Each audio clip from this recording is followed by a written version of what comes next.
अङ्गं धरेः पुलकभूषणमाश्रयन्ति भृङ्गाङ्गनेव मुकुलाभरणं तमालम् अङ्गीकृताखिलविभूतिरपाङ्गलीला माङ्गल्यदास्तु मम मङ्गलदेवतायाः मुग्धा मुहुर्विदधति वदने मुरारेः प्रेमत्रपा प्रणिहितानि गतागतानि मालादृशोर्मधुकरीव महोत्पलेया सा मे श्रियं दिशतु सागरसम्भवायाः आमीलिताक्षमधिगम्य मुदा मुकुन्दम् आनन्दकन्दमनिमेषमनङ्गतन्त्रम्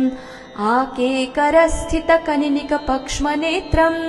भूत्यै भवेन्मम भुजङ्गशयाङ्गनायाः बाह्वन्तरे मधुजितः श्रितकौस्तुभेया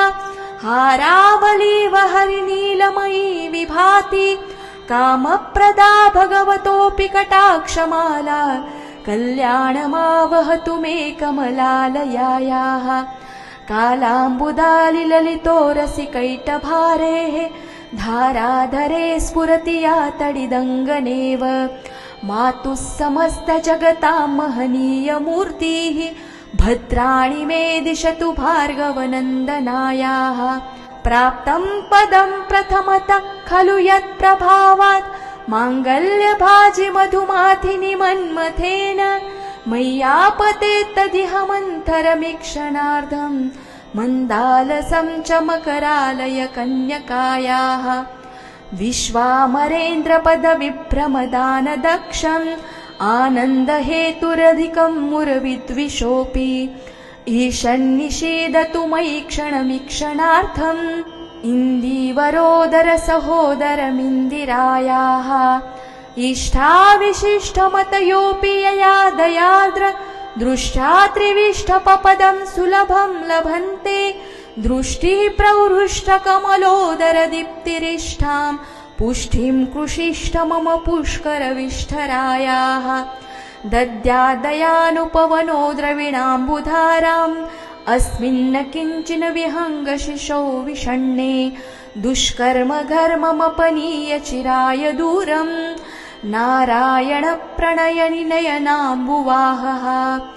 गिरदेवतेति गरुडध्वज सुन्दरीति शाकम्भरीति शशिशेखरवल्लभेति सृष्टिस्थितिप्रलयकेलिशो संस्थितायै तस्मै नमस्त्रि भुवनैकगुरोस्तरुण्यै श्रुत्यै नमोऽस्तु शुभकर्मफलप्रसूत्यै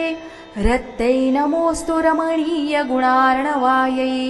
शक्त्यै नमोऽस्तु शतपत्रनिकेतनायै पुष्ठै नमोऽस्तु पुरुषोत्तमवल्लभायै नमोऽस्तु नालीकनिभाननायै नमोऽस्तु दुग्धोदधिजन्मभूत्यै नमोऽस्तु सोमामृतसोदरायै नमोऽस्तु नारायणवल्लभायै नमोऽस्तु हेमाम्बुजपीठिकायै नमोऽस्तु भूमण्डलनायिकायै नमोऽस्तु देवादिदयापरायै नमोऽस्तु शारङ्गायुधवल्लभायै नमोऽस्तु देव्ये भृगुनन्दनायै नमोऽस्तु विष्णोरुरसिस्थितायै नमोऽस्तु लक्ष्मै कमलालयायै नमोऽस्तु दामोदरवल्लभायै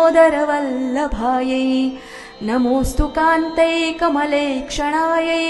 नमोऽस्तु भूत्यै भुवनप्रसूत्यै नमोऽस्तु देवादिभिरर्चितायै नमोऽस्तु नन्दात्मजवल्लभायै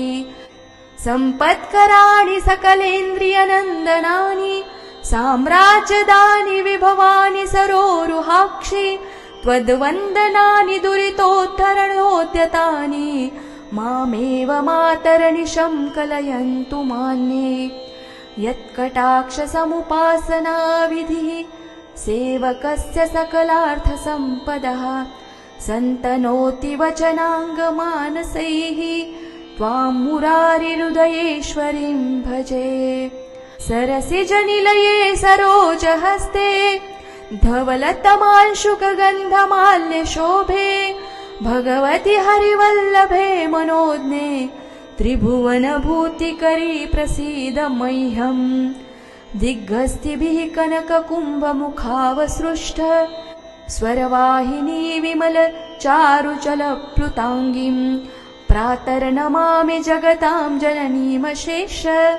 लोकाधिनाथ गृहिणीम् अमृताब्धिपुत्रीं कमले कमलाक्षवल्लभे त्वं करुणापुरतरङ्गितैरपाङ्गैः अवलोकय माम किञ्चनानां प्रथमं पात्रमकृत्रिमं दयायाः स्तुवन्ति ये स्तुतिभिर्मूभिरन्वहन् त्रयीमयीं त्रिभुवनमातरं रमां गुणाधिका गुरुतरभाग्यभागिनो भवन्ति ते भुवि बुधभाविताशयाः इति श्रीमच्छङ्कराचार्य विरचितं श्रीकनकधारा स्तोत्रं सम्पूर्णम्।